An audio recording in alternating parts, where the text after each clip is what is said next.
Selamat pagi, salam sejahtera. Tular gaji elaun Hakim Mahkamah Tinggi lebih Rm45.000, tol minyak percuma, cuti luar negara. Netizen tanya, berapa pula gaji elaun Hakim Nazlan di Mahkamah Rayuan? Hakim Mahkamah Tinggi dilantik oleh Yang di-Pertuan Agong atas nasihat Perdana Menteri dan setelah merujuk ke Majlis Raja-Raja. Sebelum menasihati Yang di-Pertuan Agong, Perdana Menteri pula haruslah merujuk kepada Ketua Hakim Negara. Ini adalah berdasarkan Perkara 122B Perlembagaan Persekutuan. Berdasarkan Perkara 123 Perlembagaan Persekutuan, sebelum pelantikannya, seseorang hakim haruslah memiliki kelayakan berikut, iaitu dia mestilah seorang warga negara Malaysia dan dalam tempoh 10 tahun sebelum pelantikannya, mestilah seorang peguam yang menjalankan amalan guaman atau seorang pegawai dari Perkhidmatan Kehakiman dan Perundangan Persekutuan dan Negeri atau mana-mana salah satu daripadanya. Maknanya, seorang hakim itu mestilah dari latar belakang perundangan yang memiliki ijazah undang-undang dan telah menjalankan amalan guaman sama ada di dalam kerajaan atau swasta. Ada orang tanya saya berapa sebenarnya gaji dan elaun seorang hakim.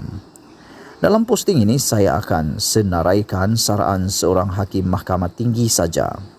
Ia sebenarnya telah termaktub dalam Akta Saraan Hakim 1971, Akta 45. Hakim-hakim pun terima gaji bulanan juga, dibayar daripada kumpulan wang disatukan.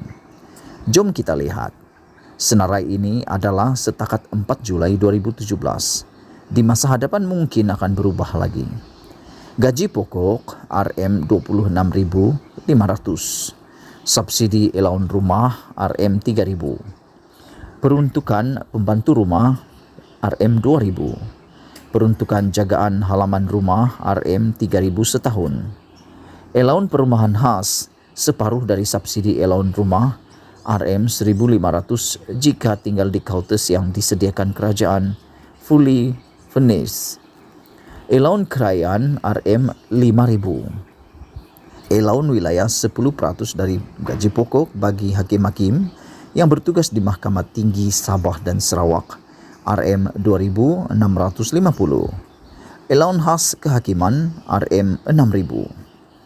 Itu saja gaji dan elaun seorang hakim, campur tolak darab bahagi, jumlah sebulan lebih kurang dalam Rm45.150 sebulan. Antara kemudahan lain yang dinikmati oleh hakim-hakim pula ialah kenderaan rasmi kerajaan beserta semua aksesori dan petrol serta penyelenggaraan dan tol ditanggung oleh kerajaan, minyak dan tol free. Ia juga diletakkan lambang yang diluluskan oleh Ketua Hakim Negara. Elaun dan pakaian uniform pemandu ditanggung oleh kerajaan. Kadar yang sama seperti pemandu kerajaan, driver free. Elaun tugas rasmi luar pejabat atas kadar yang sama seperti pegawai JUSAE. Pakaian rasmi pada kadar Rm1.500 sekali dalam 2 tahun. Baju kerja free. Pakaian istiadat pada kadar yang ditentukan oleh perbendaharaan. Elaun pakaian panas jika dikehendaki bertugas di negara sejuk atas kadar sama seperti pegawai JUSAE. Bayaran subsidi pakaian black tie atas kadar yang sama seperti pegawai JUSAE. Pasangan hakim layak menuntut elaun pakaian bagi majlis istiadat rasmi atas kadar yang sama seperti hakim tersebut. Kemudahan perubatan atas kadar sama seperti pegawai JUSAE. Cuti tahunan selama 35 hari, tidak termasuk cuti umum dan hujung minggu. Bekalan utiliti di rumah hakim ditanggung oleh kerajaan. Bekalan ini ialah air, elektrik, kumbahan dan gas bermeter. Semua utility free. Talian telefon dan internet di rumah hakim ditanggung oleh kerajaan juga free. talian telefon bimbit sehingga Rm500 ditanggung oleh kerajaan. Kemudahan membeli telefon bimbit atas kadar yang sama seperti pegawai staf 3, saya percaya merujuk kepada pegawai turus 3, handphone free. Kemudahan keluar negara bagi diri sendiri, isteri dan 3 orang anak berumur bawah 21 tahun pada kadar kelas pertama first class KL ke London bagi diri sendiri dan pasangan, dan kelas ekonomi kelas bagi 3 orang anak. Kemudahan ini layak dituntut sekali dalam 5 tahun kecuali Ketua Hakim Negara setahun sekali raya datang lagi. Hihihi. Hakim boleh memilih untuk mengambil tiket ini atau tunai seperti mana yang ditetapkan oleh kerajaan. Kemudahan balik wilayah asal. Hakim Semenanjung bertugas di Sabah dan Sarawak atau Sarawak dan sebaliknya sekali dalam setahun atas kadar kelas pertama bagi diri sendiri dan pasangan, dan kelas ekonomi bagi 3 orang anak di bawah umur 21 tahun.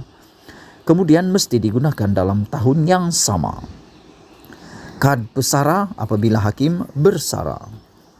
Kemudahan keahlian kelab sukan atau rekreasi seperti yang dibayar kepada pegawai JUSAE. Kemudahan pinjaman kenderaan kerajaan seperti kelayakan pegawai JUSAE. Kemudahan pinjaman perumahan kerajaan maksimum pembiayaan Rm700.000. Manfaat kematian dan kecederaan apabila berlaku kemalangan dalam penerbangan kapal terbang. Kematian Rm150.000, kecederaan kekal antara Rm150.000 sehingga Rm275.000. Okey, cukuplah tuh rambang mata tengok angka-angka dan ayat-ayat free ini.